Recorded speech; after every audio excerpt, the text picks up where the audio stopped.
Well, Steve, this is a couple weeks in a row where we've had been able to do the Steel Target Paint podcast, and today's no exception. But before we get started, have you been doing any shooting? Absolutely, Jeff. This past weekend was a great weekend. I was able to take two brand new shooters. They've had very, very limited experience, and I introduced them to Steel Challenge, and boy, that was a very rewarding experience. Had a great time. I've heard you did some shooting this past weekend yourself. You got some news to share, huh? I did, and I was able to shoot iron sight revolver and open sight revolver. And tomorrow morning, because we're recording this on a Tuesday night, if as long as the match director paid for it, I will be part of Club 13. And I was actually lucky and squeaked a B in those classification or a B classification in those divisions. So 2019 is going to be trying to raise all those centerfire pistols at least one class, but the revolvers will be at the end of the year. I gave it back to the owner. Yeah, I reached out to somebody after our last podcast. I'm going to have some action done on the trigger to my 929. So maybe we can join you in that classification increases this year. Well, I think that's going to help on top of not only the trigger pull, but as I remember you and I talking, you had something like 56 light strikes throughout the entire match. Yeah, at some point I stopped counting. It was the numbers just got so high it wasn't worth it. But you know what, Jeff? The great thing about our community is if you ever tell anybody that you've got a problem, there's more than 1,000 people coming up with 2 million recommendations of what you did wrong. So I've weeded through all that feedback, and I think I've isolated the issue down to two things. So I appreciate everybody that gave me some feedback. Did any of it have to do with your trigger finger, or was it all the gun? Jeff, of course it was the equipment. It had nothing to do with me. Well, we're talking about Club 13, and you made it last week, and I'm going to make it tomorrow. But prior to both of us, our guest this week actually is in Club 13. You know who we've got today? Absolutely, I do, Jeff. You introduce. Okay, you're going to have to edit this part, Steve. You broke up. You still there? Yeah, I'm here. Okay, say that once more. I said, Jeff, do you want to introduce him? I'd be happy to, Steve. Everybody listening, we've got Jake Martens from the USPSA, and I'm going to let Jake actually give his title. And Jake, what is that? And welcome to the podcast. Hey, guys. Well, my official title is Director of Media and Events, but that doesn't cover everything I do. So we just kind of shorten it, and a lot of times you'll see it referred to as DME. Well, Jake, let's actually start out with how long have you been shooting in the USPSA? When did your shooting career start? I actually shot my first competition match in 1999. So this is my 20th year of shooting competition, and that was a IDPA match. I did not shoot my first USPSA match until 2004, which was the Indiana State match. I went in and shot limited 10 with a single stack revolver and 10-round mags because that's all we had. We didn't have a single stack division then.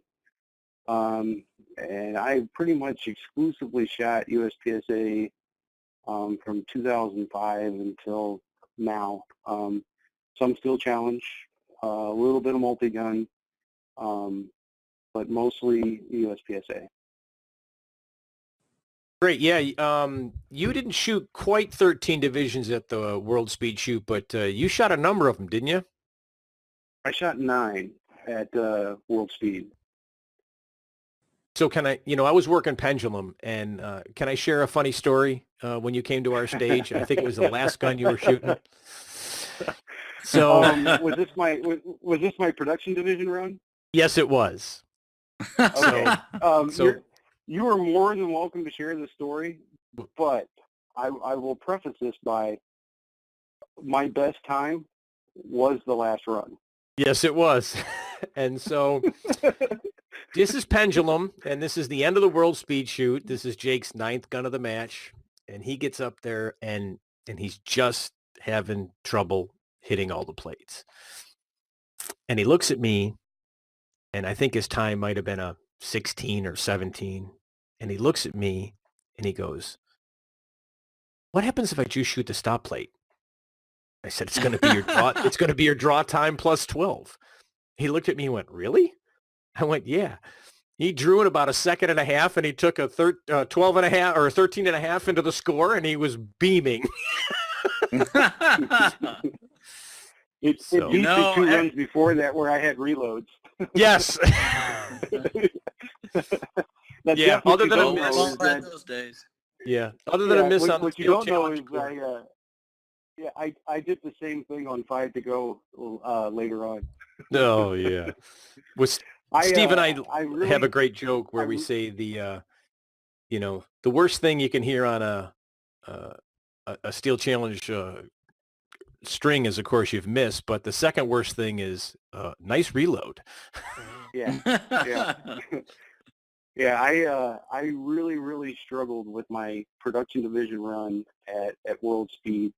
I shot Carry Optics that morning flight with the Walther PPQ, and then I switched top ends to the iron sight that had the red fiber optic front on it, and I was treating it like a red dot, and it was a long afternoon.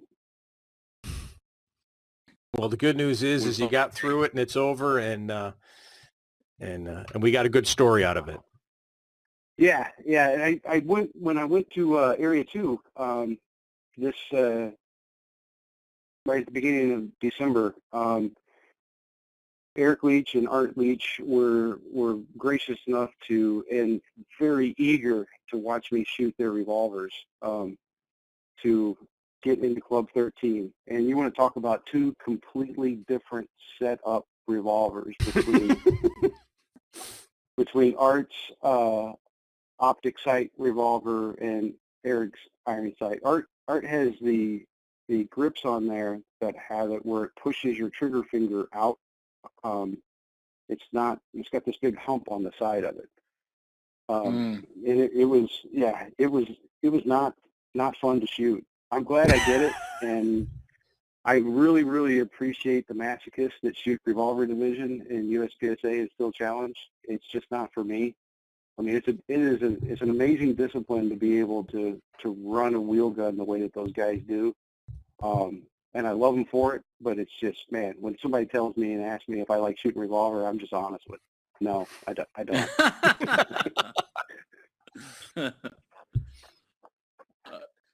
So, Jake, you did some shooting, started back in the late 90s, and then you started getting into USPSA. So how did you transition from shooting USPSA to getting a job with USPSA? So in 2008, the section coordinator for Indiana was stepping down, and the position was available, which really it's a volunteer position, and the section coordinator, depending on how active they are within the section, can kind of make it a little bit more of a task, being the single point of contact to kind of help the clubs. So that position kind of became available, and I said, I throw my hat in the ring to do it, and that was taking over running the Indiana section match, which was going to be my first really kind of stab at match directing.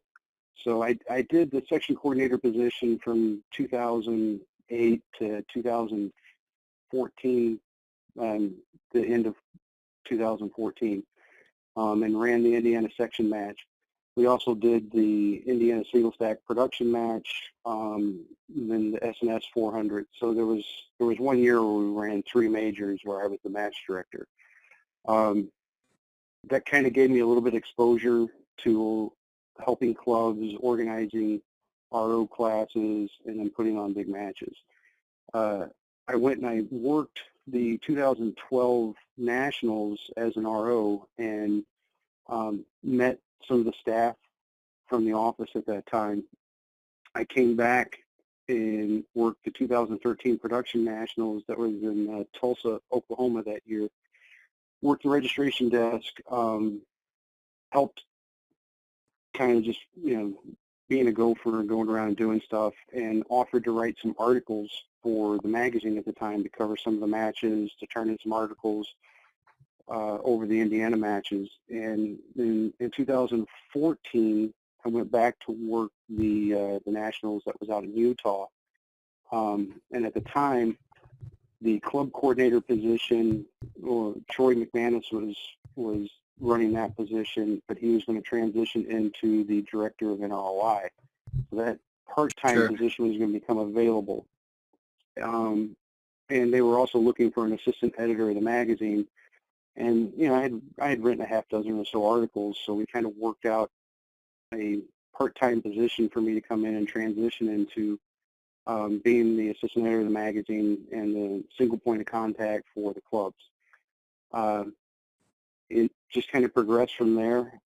When Mike got elected, the first year that he was in office, I was still in a part-time kind of mode, but was traveling quite a bit more.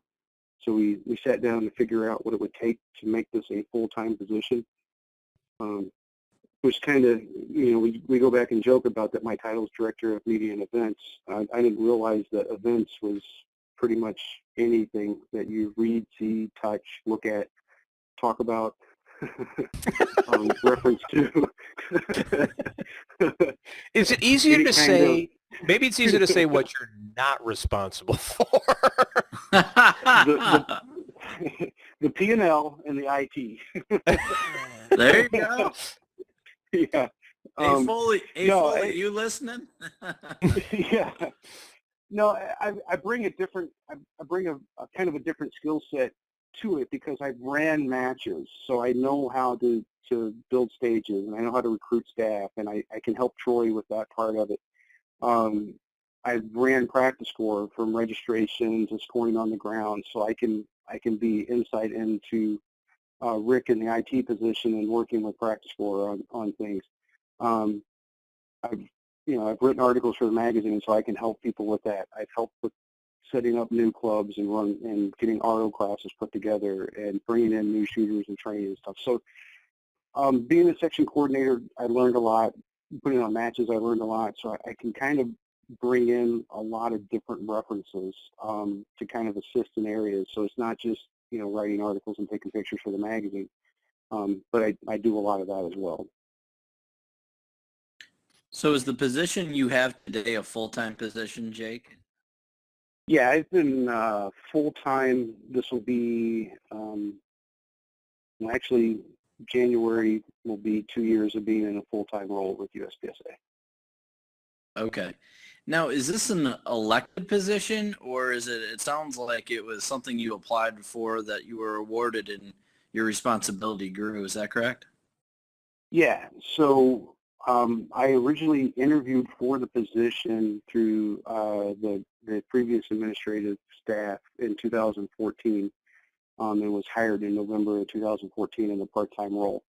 And it's just kind of grown from there. And then when Mike came in, then we sat down and talked into the first year about what we were going to do and how that kind of transitioned into year two. What it would take to do this as a full-time position. So we added some things to it. So I handle,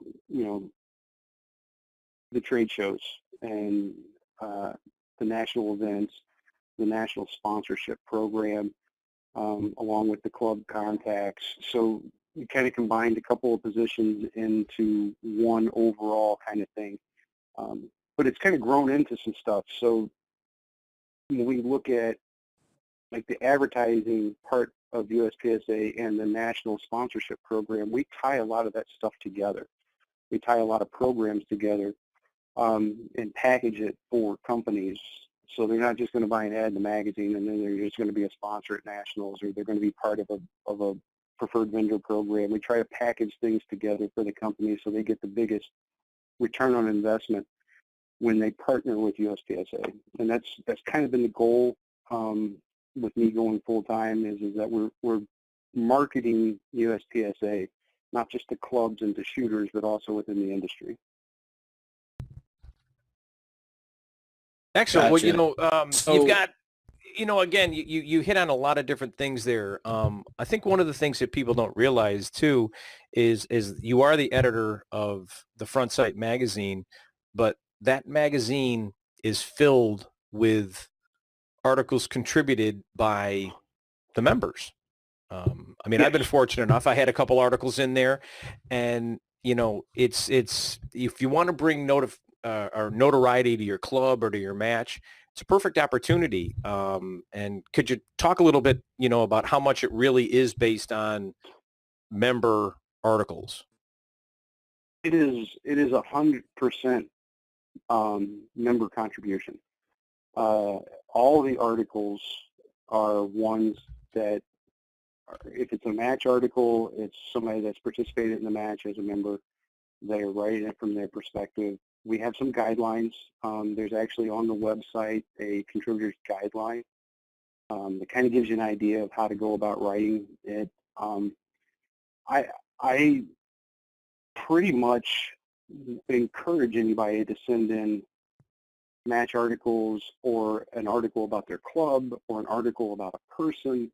And we work through all that stuff. And the first thing we tell them is that, don't worry about grammar, don't worry about the proper structure, any of that stuff. I mean, if you've ever read one of my emails or my original kind of articles before they get handed over to the more polished person who does that for us, they're tough to read. I've gone back and I've read some of my articles, and I was like, that's not what I wrote, but it sounds a heck of a lot better than what I was trying to say. So there's a lot of people that will probably remember Val. Val used to work in the office. She was an English major and English teacher before she retired from USPSA. She worked in the office for quite a few years, and she was actually the assistant editor of the magazine during that transition, and they knew that Val was going to be retiring, so that's how the position became kind of available with the club coordinator part of it. Val still works on contract for us, so she edits and reviews every article that goes into the magazine. So part of my role as the editor is that I collect the articles and I put them in a nice little Dropbox folder that Val pulls up, and she still prints them out. She still goes through them with her red pen. She will then retype them and put them back in there, and then the magazine is put together by Steve Rommel, who he is the owner of Ghost Creative. He is a third-party contractor for us, and he does all of our visual and magazine layout. So the three of us kind of build the magazine for the 6 times a year that we do it, but all the pictures, all the articles, the information that's provided in there it's all contributed by the members. What we ask is, like if somebody wants to do a product review, because we get those from people sometimes, is that we need to know about it ahead of time. We need to make sure that they're not associated with the company in any way, shape, or form, doing some type of very favorable ad promotion instead of an article review. If it's a match article, we just need to know about it ahead of time so 2 people aren't covering it. Normally they'll just work it out with the match director and contact me to say, hey, I'm going to be going to the Florida State match this weekend. Can I write an article? And normally what I'll tell them is you're more than welcome to write an article, run it by the match director. He signs off on it, send it to me, and we'll read through it and make sure everything makes sense, and we're not writing something that doesn't make sense, and normally we'll make it in the magazine. We got 84 pages that we work with, so sometimes things get cut, sometimes things get moved to a different month, just depending on what we're trying to get out. It actually happened, Jeff, with your article. We had to push it to the next issue because we used the magazine to do a preview of 9 Days of Nationals. So I have a very loose calendar of the 6 issues of what we know is going to kind of go in each one, or which matches that I know that I'm going to be going to that I have already agreed to cover for some of those match directors, because I do have some match directors that will reach out to me and say, hey, can you come and, shoot the match and do an article, and I try to work that out. Sometimes it works out great, sometimes it doesn't. I try to do some of the area matches if they need help, or even some of the new ones that may be popping up to kind of get them a little bit more noticed. I just shot the Miami Open this past weekend, and I had worked out with Manny and Gorka that I would do an article for it. Since this is the second year for that match, and it's kind of growing, so kind of help them boost it up a little bit because it's a nice kickoff to the year. So we do some of that stuff, and when I'm there, I like taking pictures. I drag out the big Nikon and try to take pictures at matches as much as I can, so we can put that on the social media pages, because you gotta keep feeding those to keep people engaged. So they like seeing the images of their shooting on the social media pages, so we like doing that as well. Yeah, actually, I'm glad you mentioned that, because one of the best shots of me at a steel match, and it was at the World Speed Shoot, has me with my lead star, and there's a great picture because the case is being ejected from the upper, and you took that picture, and it's actually was that the area, was that what's the that? World Speed, or was that the area? Was that World Speed, or was that Area 6? You know what? I think you're right. I think that might have been Area 6. But Yeah, yeah, it was still a great shot, and the brass is coming out and being ejected, and I love that picture. And you go through, a lot of people don't realize, if you're on Facebook and you like the United States Practical Shooting Association Facebook page, these photos get put up there, and there may be photos that never make the magazine, but that Jake has taken or other people have taken, and they get posted up there. And it's pretty cool to go up there and see, not only see yourself, but see your friends and things of that nature. yeah. You know, one of the cool things about the cameras and the technology that's out there is that I can rip off 6, 7, 800 pictures at a match. And I try going through and doing where I'll post 2 or 3 or 4 in sequence of a shooter. So you'll get one with the slide back, or you'll get some brass in the air, or you'll get a little bit of muzzle flash, or you'll get kind of a static one where there's nothing going on. So they can go through, and I'm too lazy to watermark them. So it's real simple to grab them and use them on your social media. I'm also too lazy to put them up in the small format. So if you download it, you're probably still getting a 1 or 2 megapixel or meg picture that you can even print and do stuff with. The way I look at it is that I'm getting paid to be out there and do it, so I don't expect anybody to pay for the use of the photos. Part of your membership, if you're at a USPSA event, your image can be used. So we're not selling them to anybody. Feel free to grab them off there, use them as your profile picture, tag that it's at a USPSA match. And that's the other thing too, is that there's a lot of people that go out and they got their phone up, they're running videos of their match. They have somebody taking pictures of them shooting, and they're posting on their social media pages. If you tag at the USPSA, I see that stuff, whether it's on Instagram or it's on the Facebook page, and we share over as much as we possibly can. We just have to make sure it's appropriate, and there's no banter going on in the background that you wouldn't want your mom to hear. Not that ever happens at a match, and that the pictures are appropriate. It doesn't slow Jeff down. Yeah. Hey. Yeah. Yeah. Oh, trust me, there's videos of me shooting that'll never see the light of day. So Jake, But you run. But I mean, those you are run all those the. are, those, yeah. All the social You media run pages. all So we've got, the social media. yeah. So we have the Instagram pages are at the USPSA Instagram page. There is a Steel Challenge Instagram page as well. It's not seen a lot of activity. we're going to try to build that up in 2019. And then we have the at the USPSA or U.S. Practical Shooting main Facebook page that has 202,000 followers on it. There is the Women of USPSA, Juniors of USPSA, and the Still Challenge Facebook page. So there's quite a few of the Facebook pages that are out there. You'll see a lot of stuff that we share back and forth.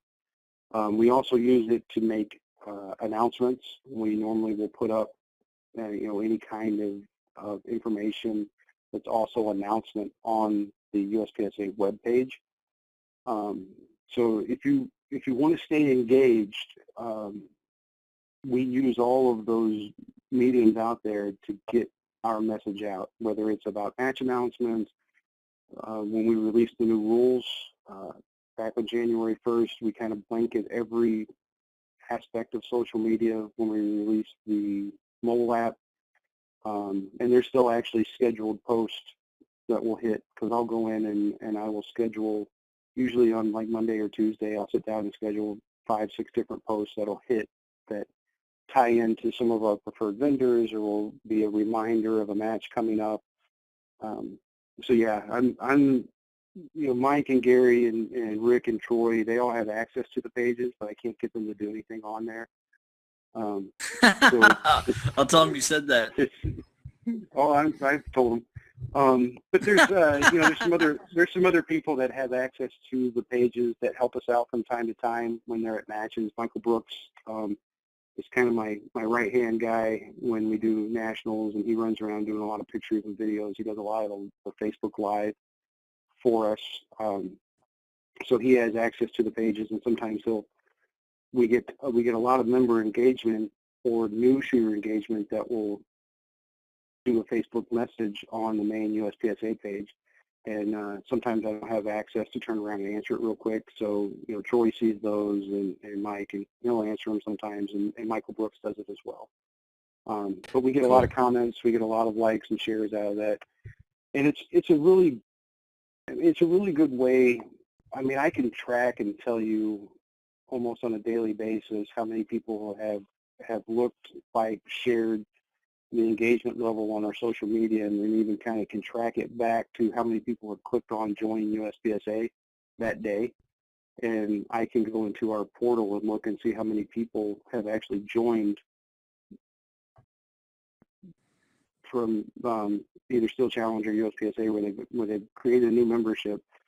So, if I look and see, we had a post reach of somebody's video, the 5,000, and those 5,000 views, 20 people clicked on the website link, and we had 5 new members. We can kind of make a correlation of, hey, people are seeing this stuff and they're liking it. Now they're going and joining it because they're seeing it on social media, and now they have an avenue to find the website, how to join.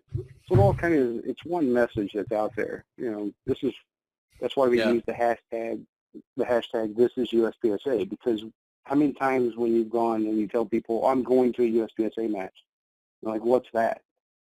So it was just kind of a natural thing. The hashtag This Is USPSA. So you see Jeff go and shoot a match, he tags it, and now people feel, oh, that's what it is. How do I get involved with that?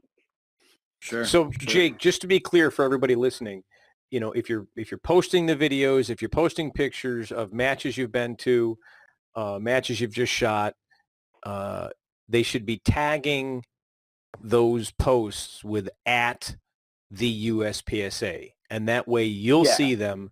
And with the if it's an appropriate post, it'll be reposted on your pages. Is that correct? Yes. Yeah. So the best way to get for us to see it and to get the likes and shares out of it is to do the at the USPSA. If you do a hashtag USPSA, I follow the hashtags as well, but a hashtag isn't necessarily what's going to pop up first for me to see, because it's based on how many people are viewing those things. So the at the USPSA, where you actually are tagging us, is how I will get a notification that says a person commented, mentions you, or it actually on social media, on Facebook, it comes up and says you can link right to where somebody mentioned the the USPSA. It's the same with the Steel Challenge as well. That is that page. I should actually look real quick so I don't tell anybody wrong. While that Jake's is looking, at- Steve, let's make sure that when we post this onto Facebook, we make sure we include that. Jake does a really good job Right. of reposting our podcast notifications, but let's make it easier on him. Absolutely. And so the Steel Challenge is at Steel Challenge. Okay. Super. Yep. So everybody out there And listening, when you've got your pictures, got your videos, make sure you use those tags at the USPSA and at Steel Challenge. And there's a good chance that you may have your videos and pictures reposted on the USPSA page. Awesome. Yeah, we'll make you semi-infamous. Jake, you mentioned earlier about you schedule a post. Do you use a party tool or do you use the one on Facebook pages? So when I first started doing this, I was using Hootsuite, and it was, to me, it was kind of cumbersome. So the way I have it set up now is I just manage the pages directly from either my phone, the app, or on the computer, and I'll just go in and schedule the post. Most of the time, I'm more effective on my phone through the app than I actually am on a computer. It just Gotcha. seems easier for me to go through and do that. Because I can go through, like when we just did the announcement of when World Speed Shooting Championship for this year's registration opens, I'll put the announcement up and I'll just go in and automatically share it to all the groups that I'm part of. Because I'm 97 different groups, either area pages or section pages or your guys' page or the Rimfire race gun page. So I see all that stuff that's on there because I'm a member of all those. So I'll just blast out sharing it, and I just do it from my phone. Oh, cool. So is Steel Target Paint the official paint of USPSA and Steel Challenge? Yeah, so a great relationship we have with Larry. And Zach Jones introduced me to Larry.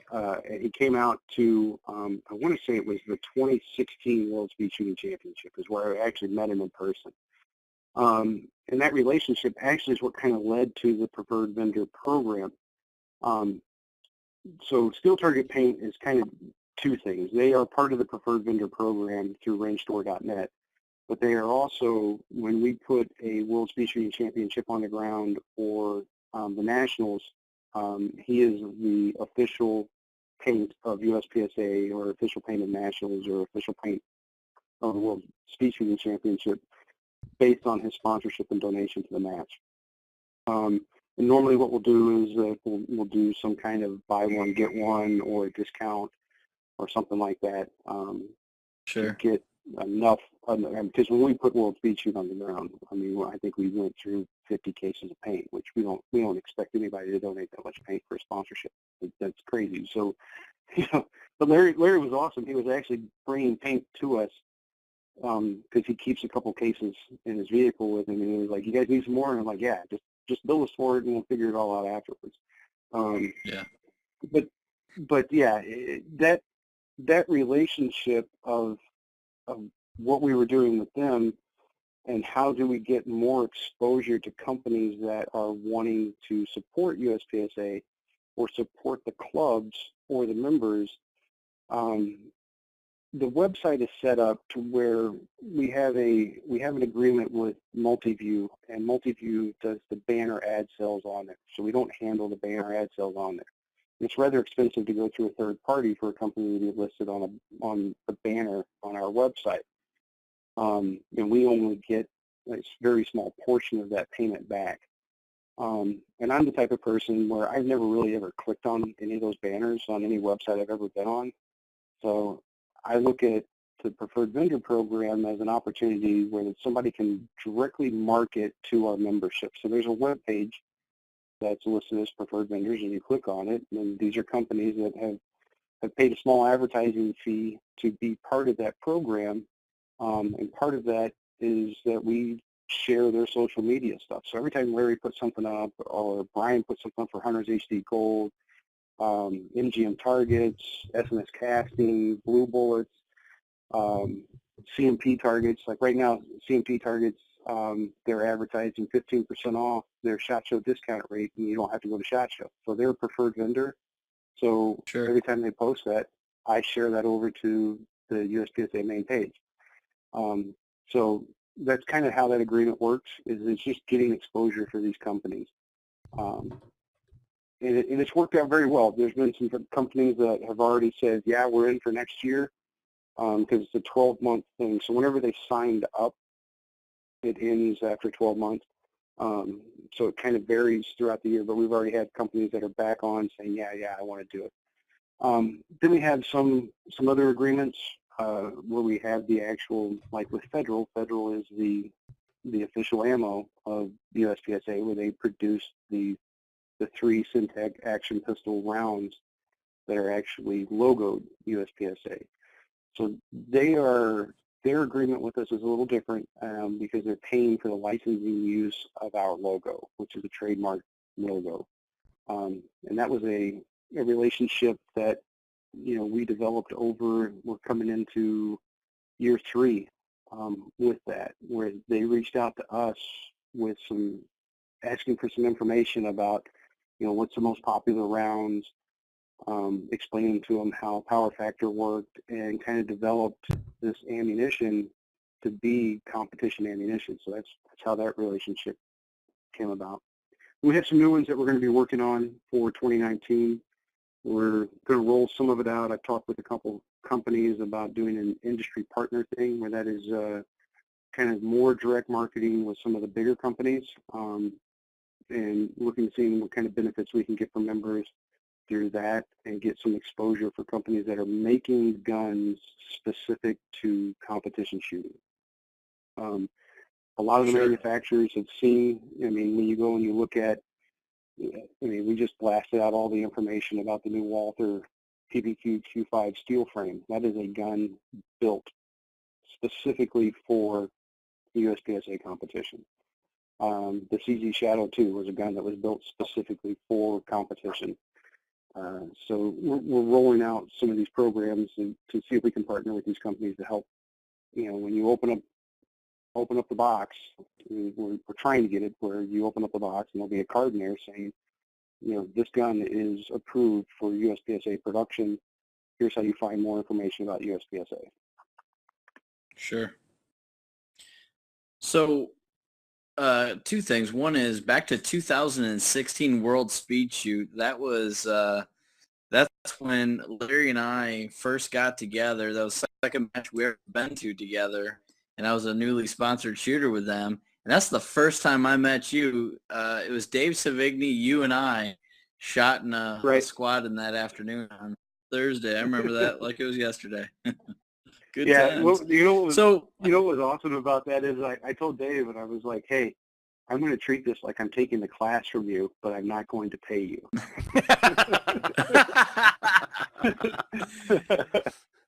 Yeah, I've shot with Dave quite a few times, and man, he was coming out of the holster. I think he was shooting production, and he was shooting sub 2 seconds smoke and hope coming out of a holster in production, Jeff. It was unbelievable. I mean, that would be.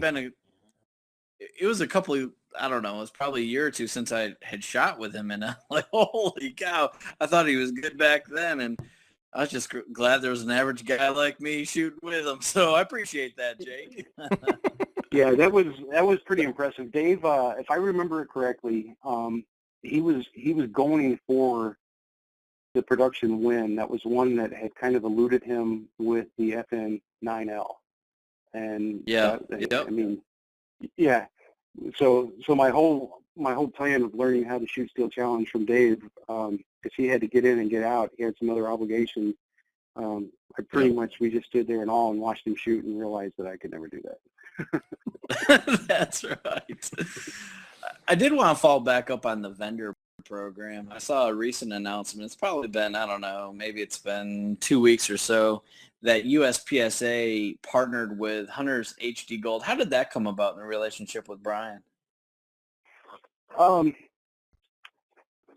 through Larry, I met Brian at a couple of different Steel Challenge matches, and had seen, guys wearing the glasses and stuff, and Brian came up to me and said, "Hey, I want to send you some glasses to test out." And it was one of those things I was like, well, that's fine. I said, but I'm wearing prescription glasses right now. I'll be more than happy to look at them and see what we can do, if I like them and stuff. And he had sent me, the Archer. There was three pairs that he had sent me, and they literally sat here for about 3 months that I just didn't really have a chance to do anything with it. I had been struggling with my prescription on my glasses. Switched back to contacts, kind of specific to shooting, and that I could also sit here and look at a computer screen, and tried them at a local match and really liked them. And then when we went to World Speed this past June, Brian was like, "Hey, did you try them?" I said, I tried them at one match. I really didn't get to use them that much. And he handed me another pair and said, "Yeah, go mess around and shoot with them today." And I did. And that's when I shot rimfire there at Talladega and put down my personal best time. Went back over to him, and I was like, the red dot, the fiber optic that's on my rimfire iron sight pistol, I was like, it was just like crystal clear. I shot carry optics and put down my personal best time with it, and just same thing. The dot that was on there was just crystal clear, and if anybody was at that match, the sun didn't let up at all during the match. But we also shot right up until dusk, and I just left the glasses on all day. So I went back over to him, and I was like, "Let's figure out what we can do about these glasses." And I went, the next month I went and I won A class at Area 3, and then I came in second at the Illinois section shooting carry optics. And the only thing I changed was putting those glasses on, and it was like the perfect combination. So seeing Brian at all of these matches that he had sponsored and worked with, he was like, "I really want to get more involved. What can we do? What kind of program can we put together?" And we worked on it for about a month of figuring out just exactly what the right placement would be, how it would work out, how it would be if we were going to do a fee for every glasses sold at a match that he was sponsoring, or if we were going to just have him pay us for the use of the logo. So we worked out a couple different things, sat down and kind of went over what his budget was, what we would need to make it beneficial to do the promotion for him, and to allow him the use of the official eyewear of USPSA Steel Challenge. And we announced that on January 1st. So it's been, Brian, I want to go back and think he sponsored like 28 matches. Or actually, he was at 28 matches last year, and he sponsored 35 matches. Yeah, he definitely got around in 2018. There's no doubt about that.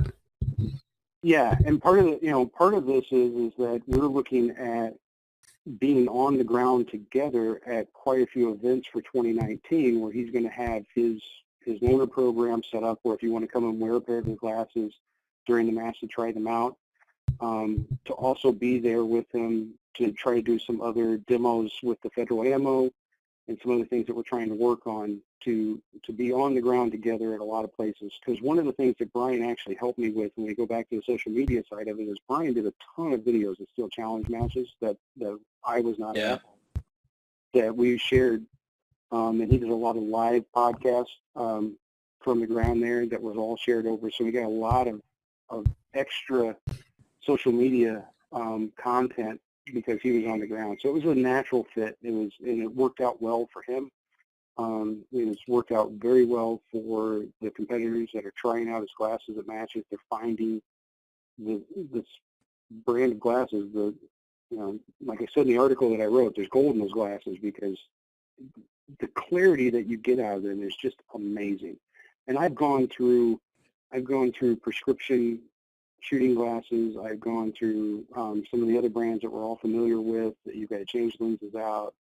I've had the Oakleys. I've had prescription Ray-Bans. I've gone through all. I've worn glasses since I was in 5th grade. So, and now that I'm 46 years old, I'm going through that other part of the deteriorating eyesight stuff. Oh, I'm 46 years old. I'm almost a senior this year. Okay, Jake? I don't want to hear it.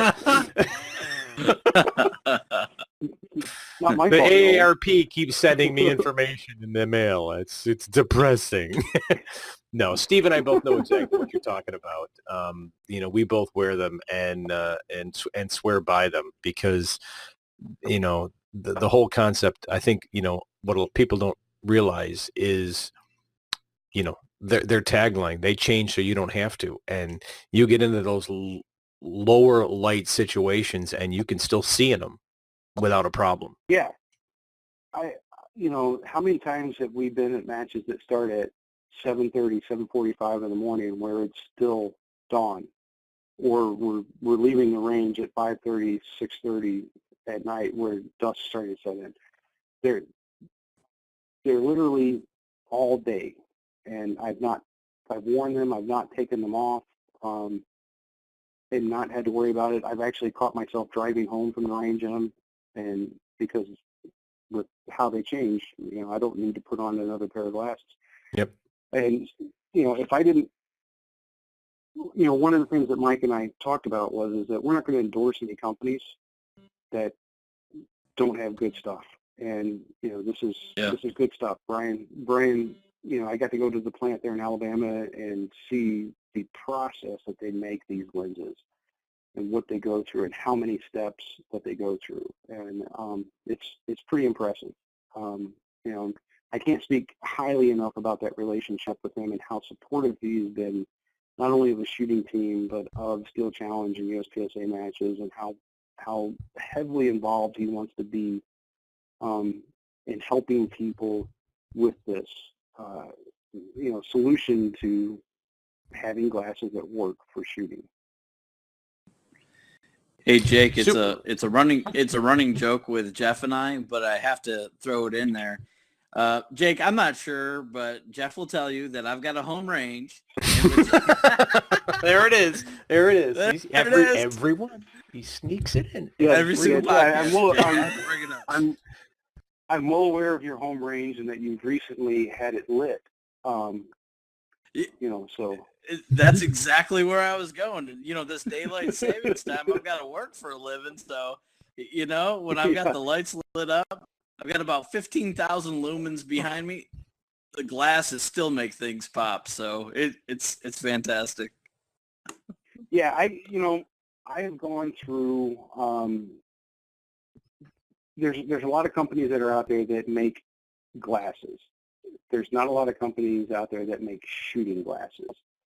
Right. And I've gone through. I've got prescription Ducat glasses that were made for me. I've had.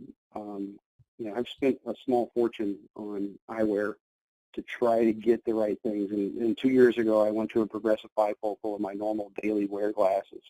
So it's been a very big struggle. It's one of the reasons why I'm shooting a lot of carry optics versus iron sight guns, because it's been eye-opening how my eyesight has gone.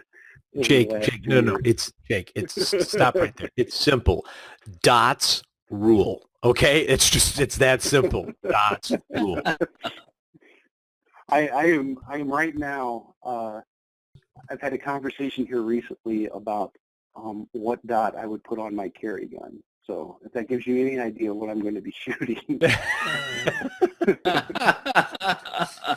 Well, listen, Jake, 2018 was a huge year for the USPSA and Steel Challenge. Let's start a little bit and just kind of give a recap of the World Speed Shooting Championships. If I'm not mistaken, and correct me if I'm wrong, but at the time of that match, it was the largest Steel Challenge match ever held. Is that correct? As far as amount of guns shot, for record, it is the largest steel challenge and world speed shooting championship on record. Wow, that's great. Yeah, before that, East Coast Steel Challenge, I believe, had 525, 530 guns. I'm sure Zach will correct me, but we ended up with just over 630 guns for 2018. Talladega was a new location for us. They came to us about, we want to hold matches, and Mike and I traveled down there and met with Joey Hardy, and went over the space and talked to him about what we need for nationals or what we need for World Speed Shooting Championship. They don't have the bays for a USPSA Nationals Championship because it takes about 25 bays. They don't have the bays right now. Let's say that. It takes us about 25 bays to put a USPSA Nationals on the ground. But World Speed Shooting Championship, it was perfect. The way that it was laid out, they'd already ran the Alabama match there for 2 years, so it was a great fit. And with the way the bays were laid out, with the background, the berm in the back, with the green grass that was on there, the white plates they stood out. I don't remember how many records were set this year besides being the largest, but as far as times and division wins, it was the largest, and I believe the most records set all in one event. And we are very, very happy about going back there. We moved it up a month. We've changed the format just a little bit because we know we ran very long with too many guns in the afternoon.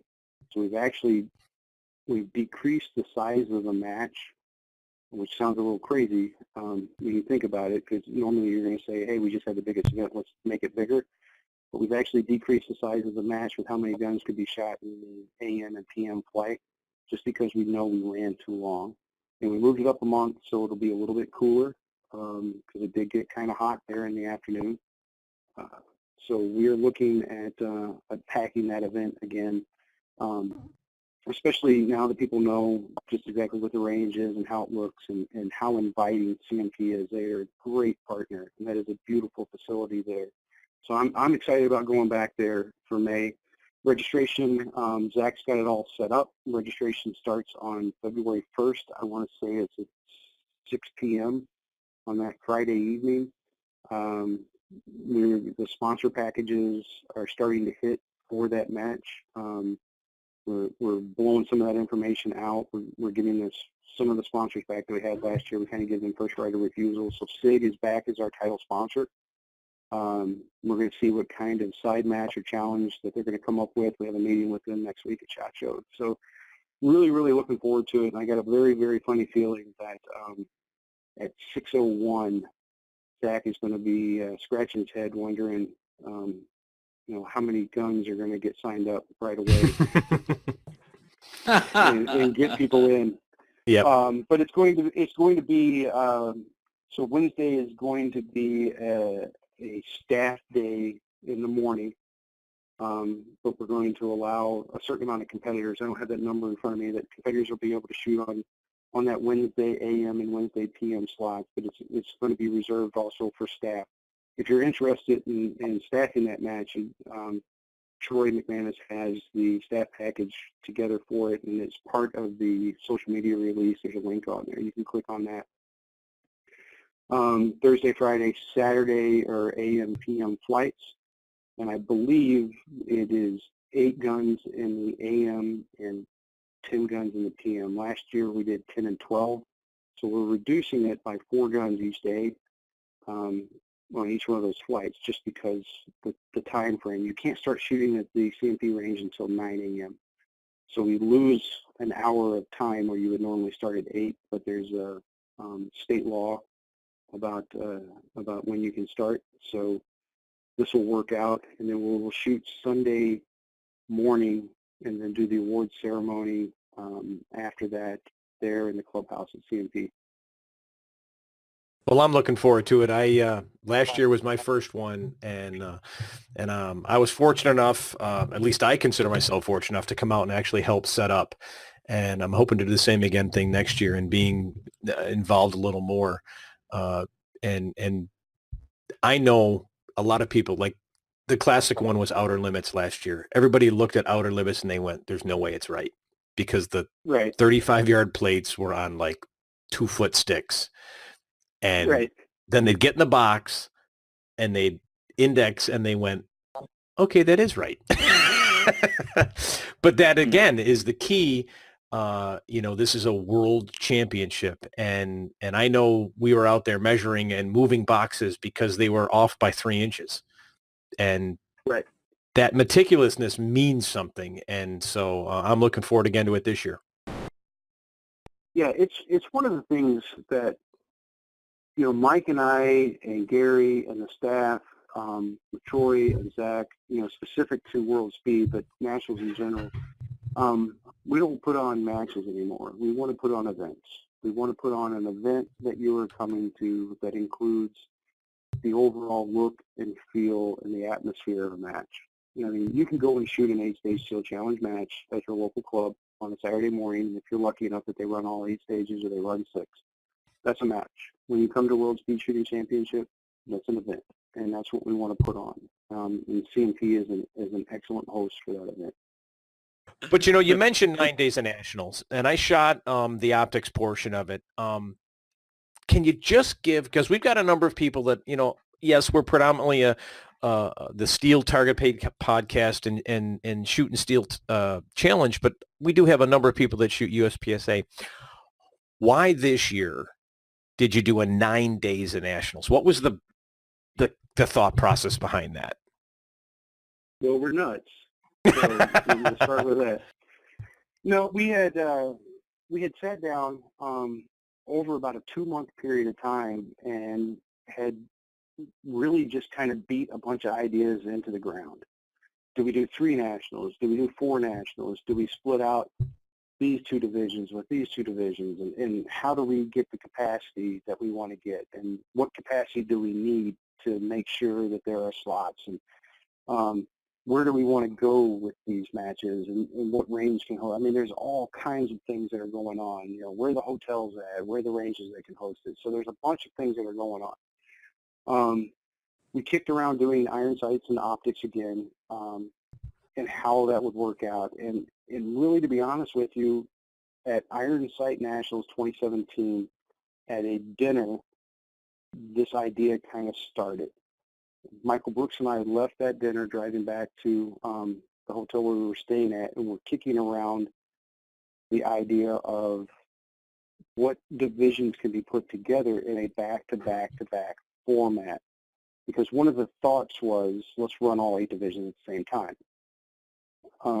But you're really limited on how many people you can get into that match.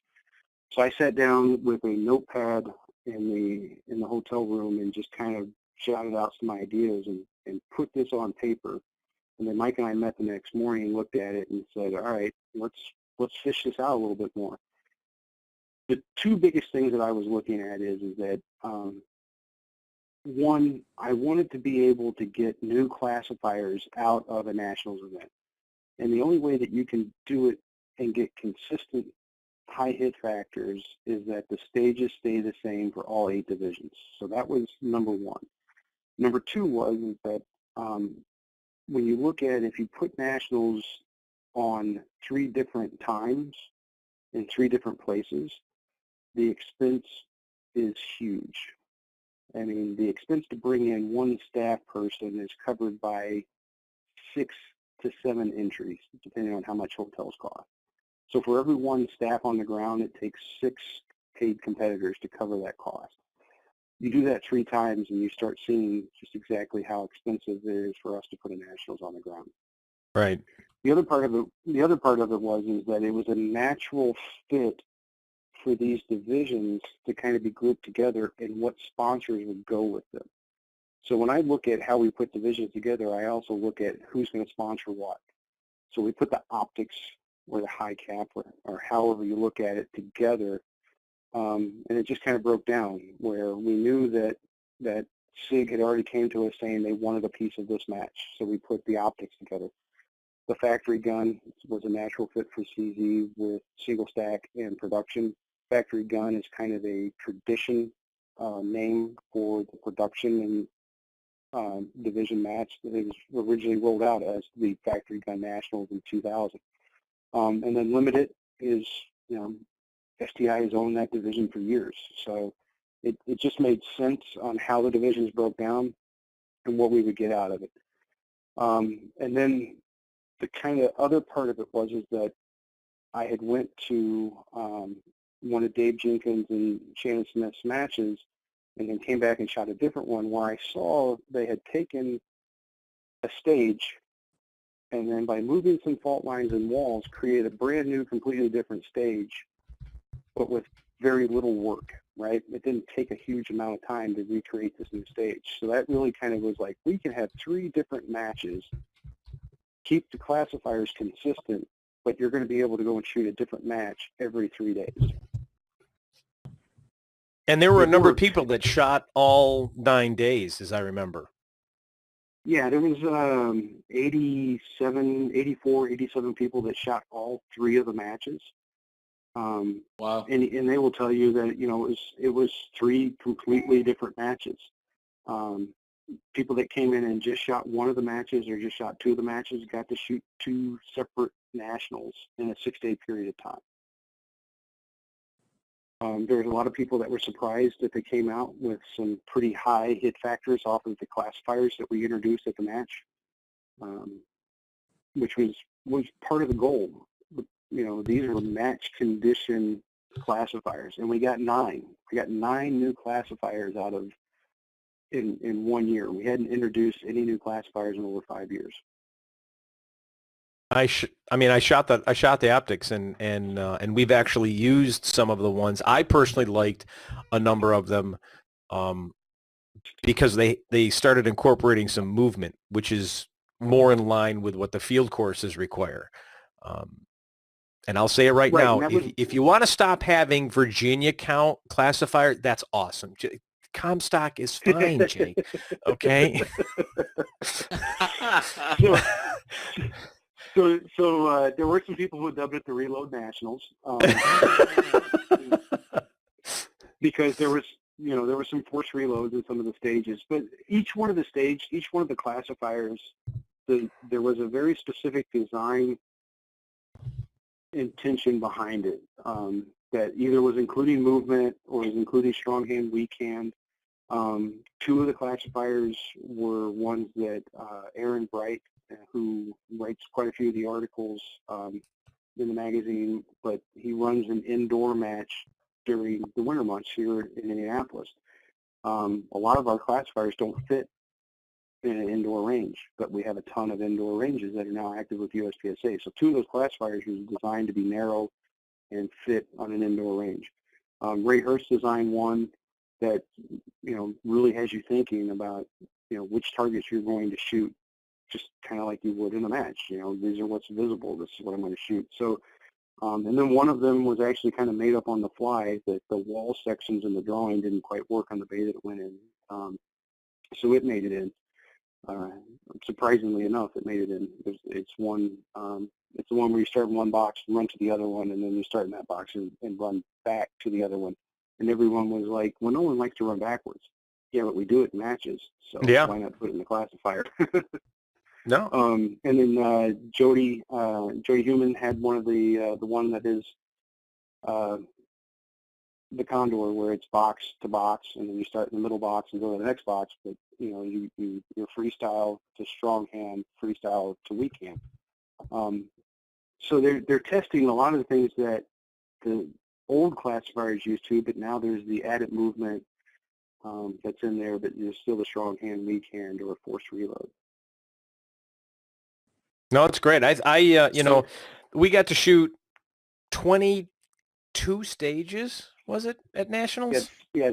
So the optics match had 22 stages, and then we had to lose a stage for Factory Gun Unlimited. One of the stages that was doubled up in one of the bays was just causing the match to drag a little bit, and the way the targets were set, and that if somebody that was height challenged was aiming up, they actually could put a round over the burn. So we lost that stage, and you ended up having 21 stages for the second and third match. Excellent. Well, yeah, we've actually, at the local matches, and I believe at the state match, we're going to be shooting one of the new ones. What is it called? I like that kind of clarity. I think is something like that. Yeah, yeah. So one of the things that some people caught and not a lot of people caught was the stage names were kind of weird, and nobody really understood that. There was two people that actually got them before the match ever started, and then there's some people caught on. But I am known for all of the Indiana section matches. Stage names were either movie quotes, song titles, or a combination thereof. Or the match was a theme that all of the stage names were quotes from a movie, or all of the stage names were quotes from a specific band or song. So when you sit here and you think about how are you going to name a match that takes 3 days, the only thing, when I Google searched it, in case you're wondering, 3 Days of the Condor came up, which is a Robert Redford movie from like 1972. So not a lot of people have seen it. But there is a very interesting dialogue between him and a hitman that's in there, and most of the stage names are actually just certain parts of dialogue from that movie. So that's where it came from. Okay. Yeah. So somebody can go back and do a Google search on 3 Days of the Condor, and you'll actually see where a lot of the stage names came from. Very cool. Very cool. Hey, Jake, in 2019, what's new and exciting for USPSA or Steel Challenge? Anything you can reveal? Well, a couple of big things have already happened. Obviously, the part-times for Steel Challenge have already been released. So that's already taken place. We've got the World Speed Shooting Championship that's coming up. There are already quite a few level 2 and 3, tier 2 and 3 Steel Challenge matches that are on the calendar for 2019. We've seen a huge amount of growth in that. There's going to be some numbers that are going to be released coming up at the board meeting, which is second week in February, that we're going to be covering, and then that'll be released in the minutes. But the amount of activities that we've received out of Steel Challenge is huge. When the numbers are released, you guys are going to be amazed at the amount of growth that we've seen in there. And I'm sure Zach's probably already shared some of that. And I would give you those numbers right now if I remembered them from Mike talking about them yesterday. So it's not for a lack of want; it's a lack of remembering. Well, the number I remember, I don't want to say if I'm wrong, because I don't want to be over. But it's let's just say, from 2016, 2017 to 2018, we've seen double-digit growth each time with Steel Challenge, and we've seen more and more members that have joined USPSA that are only participating in Steel Challenge. So it right now, it is red hot. Steel Challenge is just full steam ahead, and we're going to get behind it as much as we possibly can to really kind of bring more people into what Steel Challenge is. I want to do a lot more coverage of it for 2019. It's tough to write a match article on Steel Challenge because the stages are exactly the same, and how it's kind of shot and stuff. So it's going to be more live coverage. It's going to be some more photography from the matches and stuff. But we want to get on the ground as much as we possibly can at Steel Challenge events. Plus, I've never been a gigantic Steel Challenge shooter. It's nothing, like I said, I focus on USPSA, but if you're a USPSA shooter and you want to work on draws and transitions, go shoot Steel Challenge. Oh, absolutely. Because if you want to save time at a USPSA match, it's not shooting faster, it's transitioning faster. And you will learn that in Steel Challenge better than anything.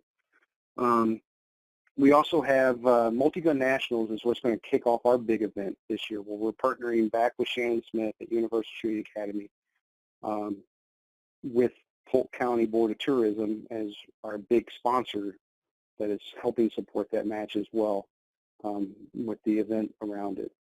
We go from that to the World Speed, and then we have a little bit of a break till we go into High Cap Nationals, which is sponsored by SIG, and is going to be back at the Southern Utah Practical Shooters Club there in St. George, Utah.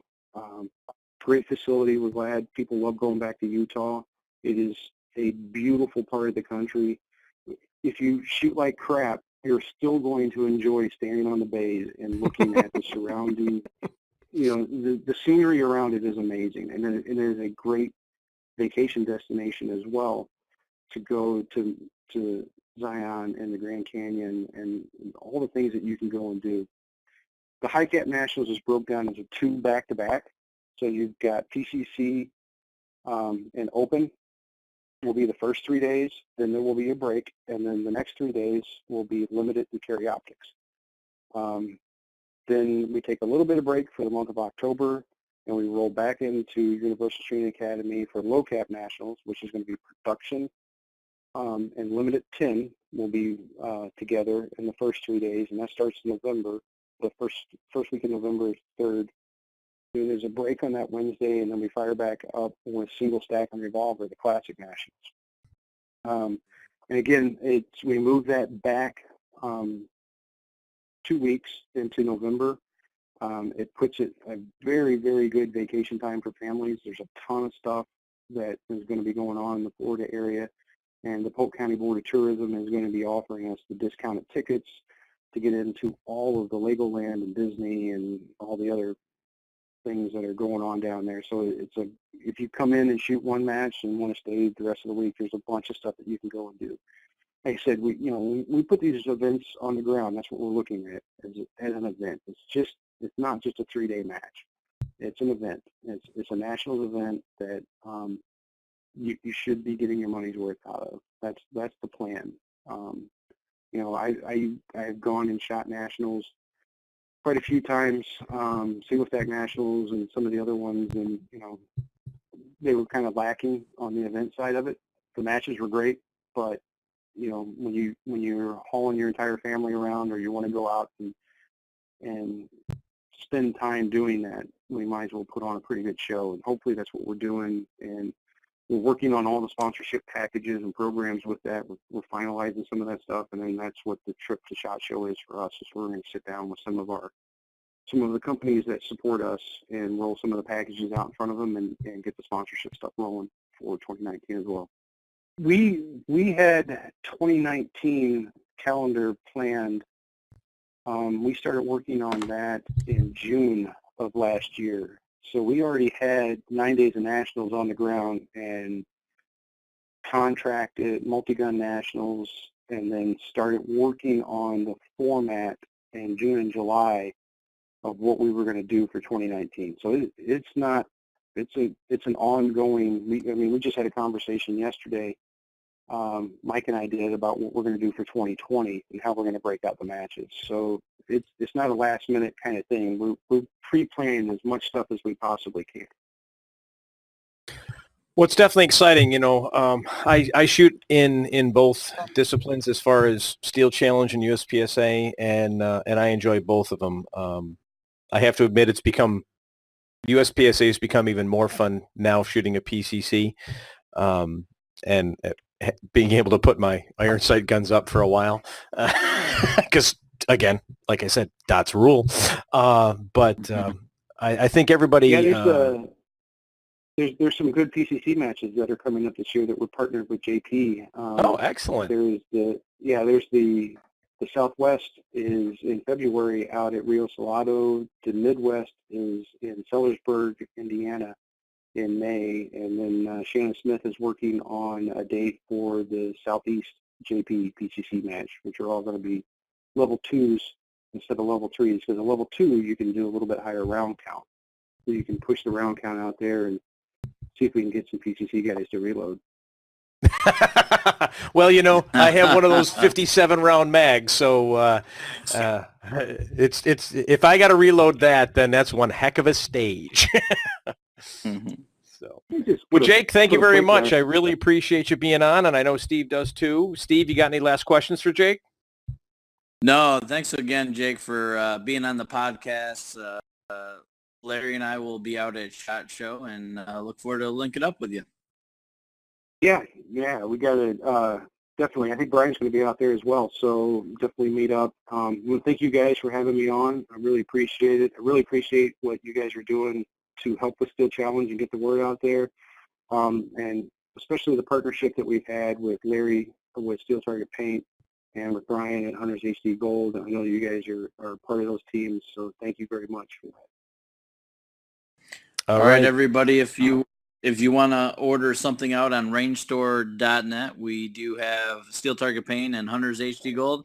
Use discount code STPodcast10 to get 10% off your order. Thanks, everybody. Thanks, everybody. Thanks, Jake. Thanks, guys.